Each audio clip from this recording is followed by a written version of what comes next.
and welcome to People in Profit, our weekly look at the business stories that impact your life.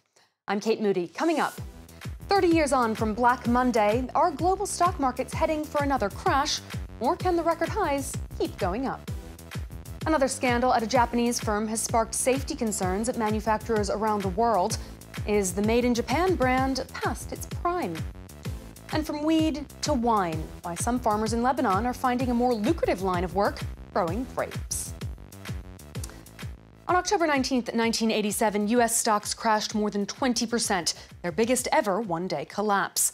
The session, known as Black Monday, wiped billions of dollars of share values off the Dow Jones and S&P 500. 3 decades later, investors are riding a bull market. Stocks around the world are at all-time highs, and fears about volatility are low. But does everything that goes up have to come down? There is growing speculation that the stock market is due for a correction, and the 30-year anniversary of Black Monday has even led to some concerns about a possible repeat. Now, for some perspective on what's happening, we can turn to Chris Beauchamp, Chief Market Analyst at IG in London. Chris, thanks so much for joining us on People in Profit. What parallels do you see between the bull market that we're experiencing today and the situation we were seeing back in 1987? There are more than a few similarities, more than a sort of passing reflection compared to what we had in 1987. You had a market that's been moving strongly higher, not just this year, but in the previous few years as well, a long-term recovery in play in stock prices. There are certainly concerns about valuations, that they've reached quite a high level and that they might not be justified by the underlying performance of those companies. There's a reflection that the global economy is moving in the right direction, that the troubles of the past are now more or less behind us. But conversely, of course, that period of calm always makes people worry. And there's also a sense that perhaps we could be on the cusp of some sort of new major change in direction in terms of technology. And that's really the sort of similarities we had with 1987. So they are there if you are prepared to look for them. Are you among those who are worried about a repeat of the 1987 crash? Not particularly, no. I think a lot of commentary we've seen around it revolves around the idea that because the market's gone up a lot and it's now October, there should be some kind of parallel, especially because the year does end in a 7. And that's sort of been sort of the broad thrust of some of the observations here. There's always the possibility for some unknown event that could seriously disrupt markets. But I think just because you've got these parallels does not make it inevitable that we'll see another crash. Yes, of course, you can look back to the 1920s and see another bad October. So we have been here before in one sense, but I think the comparisons at the moment are overblown. There is a very different market, and the procedures are in place to stop this kind of dramatic crash, or at least limit its downside if one were to occur.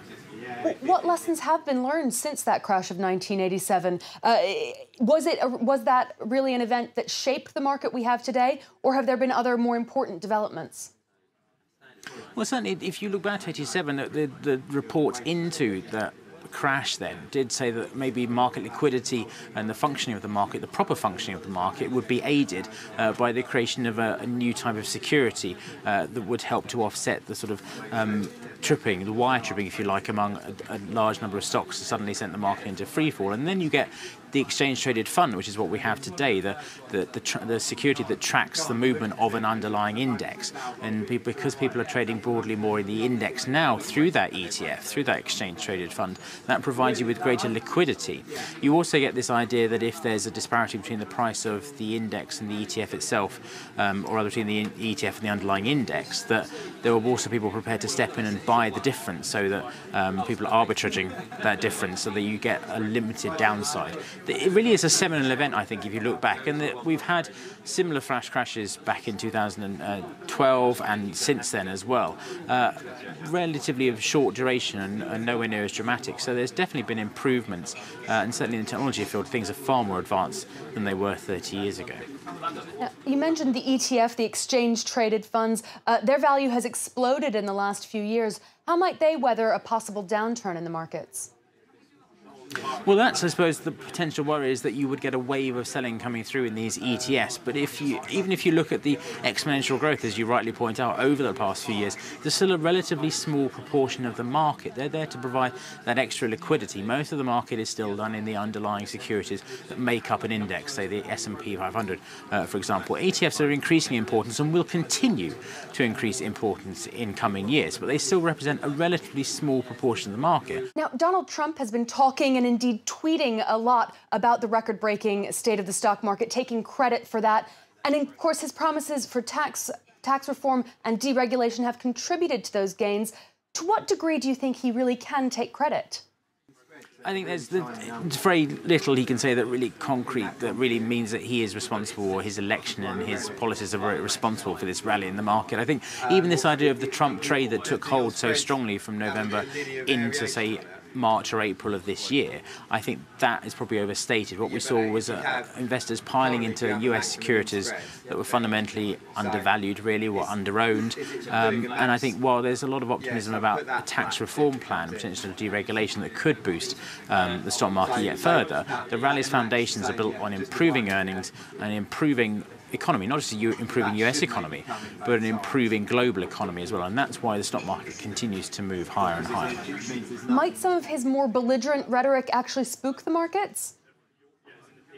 Well, we've had plenty of that over the last few months, really. North Korea, of course, really topping the agenda, and that causes the odd wobble, but this never lasts very, very long. And I think it's really due to a number of other structural factors. You've had, since the financial crisis, central banks really, their QE programs, their quantitative easing, their money printing, if you like, has pushed down bond yields and has meant that so many investors have to move into the stock market to get the yield in their investments that they used to get in bonds. And so that's where you get this flood of money into stocks that, again, continues to support the market. Now, the odd crisis reaction to some of his tweets does occur, but the effect is so short-lived, and everyone tends to see every dip in the market as an opportunity to buy once again.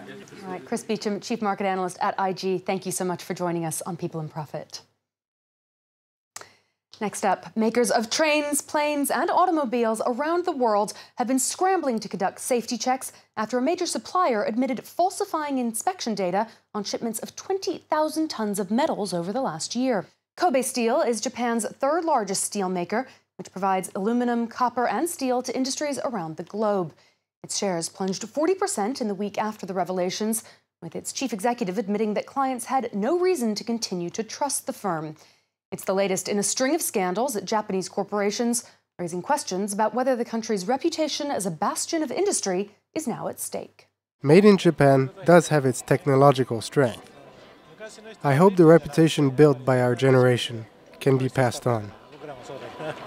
I'm worried that more similar scandals and companies will be exposed. Fabrication seems to have become a systematic problem for Japanese manufacturing. It's a shame. Delana D'Souza has been taking a look at some of the other scandals threatening the reputation of corporate Japan. Thanks, Kate. Well, the Kobe steel scandal is hardly an isolated case. In early October, Nissan Motors recalled 1.2 million vehicles in the country. This after uncertified inspectors conducted safety checks at domestic factories. Then the airbag maker Takata bankrupted itself after safety cover-ups led automakers around the world to recall millions of vehicles. In 2015, Toshiba was placed in the crosshairs for inflating its profits going back to 2008. Now, it hasn't always been like this for corporate Japan. The Made in Japan trademark was known around the world. The high level of trust between manufacturers and suppliers led to quality products known for their reliability. So what went wrong? Well, goods produced in Japan weren't cheap. Faced with global and cheaper competitors, producers were forced to slash their costs.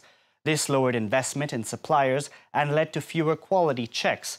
Japanese companies have also been slow to embrace IT systems, which reduce the scale for human error and fraud.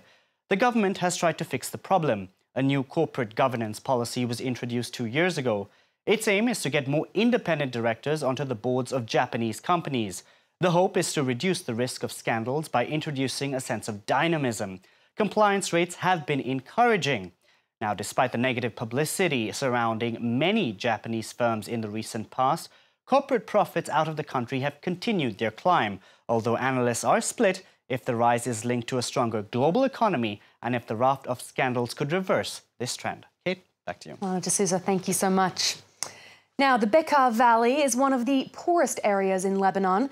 Many farmers there have cultivated cannabis in what's become a multi-million-dollar industry. But there's a growing movement towards a more stable and indeed profitable crop. Vineyards are now sprouting up, encouraged by a group that's producing local organic wine. Among the vines on his sprawling farm in Lebanon's Bekaa Valley, Michel, a retired soldier, remembers a time when he tended a different crop, cannabis. Though it can land farmers in prison, thousands of hectares of hemp are grown in the Bekaa, an industry worth hundreds of millions of dollars. Comparing the farmer's income from grapes and hashish, there's a big difference. The grapes are worth more money.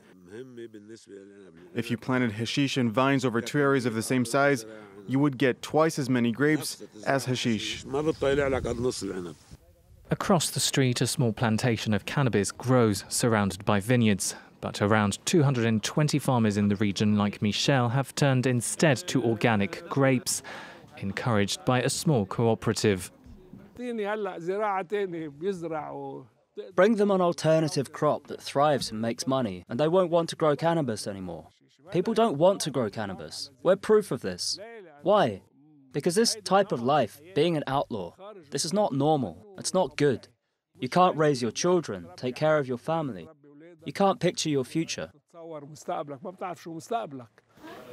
The group gives farmers loans to help rehabilitate their fields and plant grapes. Most of the 400 tons of grapes harvested this year are destined to be sold to major Lebanese wine producers. Now the cooperative has launched its own wine onto the market. We started this project in 2009 because we realized we had very good grapes. We started thinking, rather than selling it to different winemakers in Lebanon, why not make the wine ourselves here and give it the name of our village? In 2017, the vineyards of Deir al-Ahmar produced 100,000 bottles. It's just a drop of the country's annual output of 8 million bottles, but a steadily growing and increasingly lucrative business. That's it for this week. If you have any questions or thoughts about the stories we've been covering, you can get in touch on Facebook at France 24 Business, or you can tweet me at Kate A. Moody. Until next time, thanks for watching.